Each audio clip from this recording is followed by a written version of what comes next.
2025 లేదా 26లో డిగ్రీ లేదా బీటెక్ చదివారా? సాఫ్ట్‌వేర్ జాబ్ కోసం ఎదురు చూస్తున్నారా? అయితే కోడ్ జ్ఞాన్ 100 డేస్ కోర్సులో చేరండి, జాబ్ సాధించండి. నమస్తే సాయిరామ్ గారు. నమస్తే అండి. చాలా మంది పేరెంట్స్ ఒక ఎక్స్‌పెక్టేషన్‌తోనే ఇన్‌స్టిట్యూట్స్‌లో జాయిన్ చేస్తూ ఉన్నారు. అయినా సరే జాబ్ రాకపోవడానికి రీజన్స్ ఏంటి అంటారు? 3 సింపుల్ థింగ్స్ చెప్తా అండి. బోత్ పేరెంట్స్‌కి, స్టూడెంట్స్‌కి కామన్‌గా థింక్ చేసేవి. ఒకటి మార్క్స్. ఓకే. సో మార్క్స్ ఉంటే జాబ్ వస్తది, మంచి పర్సంటేజ్ ఉంటే జాబ్ వస్తది అనుకుంటారు. కానీ మార్క్స్ ఎప్పుడు మార్క్సే, నాలెడ్జ్ కాదండి. ఓకే. Second qualification. బీటెక్లో సిఎస్సి చదివాం, ఏఎంఎల్ చదివాం, సో మాకు జాబ్ వస్తుంది అనుకుంటారు. కానీ క్వాలిఫికేషన్ ఎప్పుడు సర్టిఫికేటే, అది ఎప్పుడు నాలెడ్జ్ కాదు. 3 టాలెంట్.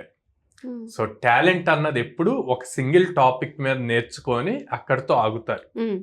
అట్లాగుంటే అది సెట్ అవ్వదు, నాలెడ్జ్కి ఈక్వల్ అవ్వదు. నాలెడ్జ్ రావాలి అంటే ఎవ్రీడే కోడింగ్ ప్రాక్టీస్ చేయాలి.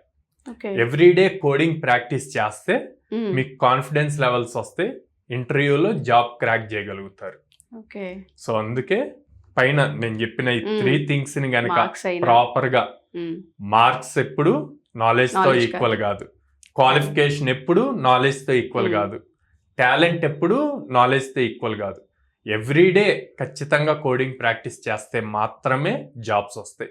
అలా చేయకుండా మాకు మార్క్స్ ఉన్నాయి, నాకు 80% ఉంది, నేను సిఎస్సి బ్యాక్గ్రౌండ్ నుంచి వచ్చాను, నాకు జాబ్ వస్తుంది అనుకుంటే గనక రాదండి. ఓకే, అది హైలీ ఇంపాసిబుల్ అని చెప్పొచ్చు అంటారా సార్? Highly impossible. మనం చాలా ఎగ్జాంపుల్స్ కూడా చూసాం. చాలా మంది పేరెంట్స్ ఏమనుకుంటారంటే సిఎస్సి బ్యాక్గ్రౌండ్, మంచి పర్సంటేజ్ ఉంది, మంచి కాలేజ్లో చదివించాము, సో టాలెంట్ ఉంది అనుకుంటూ ఉంటారు. బట్ డైలీ ప్రాక్టీస్ ఎంత ఉంది అన్న పాయింట్ని ఎక్కడో మిస్ చేస్తూ ఉన్నారు.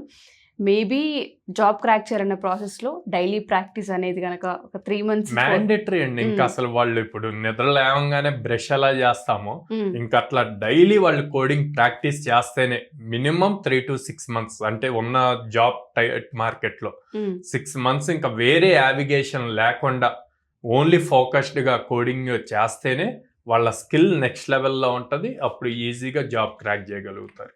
Thanks for the reality sir. చాలా చిన్న మాట అయినా అందులో చాలా పెద్ద మీనింగ్ ఉంది. ప్రతి పేరెంట్ కూడా ఈ వీడియోని పూర్తిగా చూడండి అండ్ పిల్లలు కూడా అర్థం చేసుకునే ప్రయత్నం చేయండి.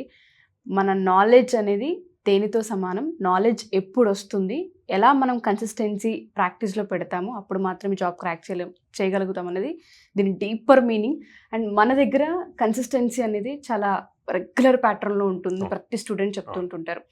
కోడ్ జ్ఞాన్ ఎంత ఇస్తుందన్న పాయింట్ కంటే కూడా వాళ్ళు ఇచ్చిన దానికి మనం ఎంత కన్సిస్టెన్సీగా ఇక్కడ ప్రాక్టీస్ చేస్తున్నాం అన్నది మెయిన్ మోటో అని జాబ్ క్రాక్ చేసిన ప్రతి స్టూడెంట్ చెప్పిన మాట సార్. చాలా ఫీడ్బ్యాక్స్లో నేను విన్నాను.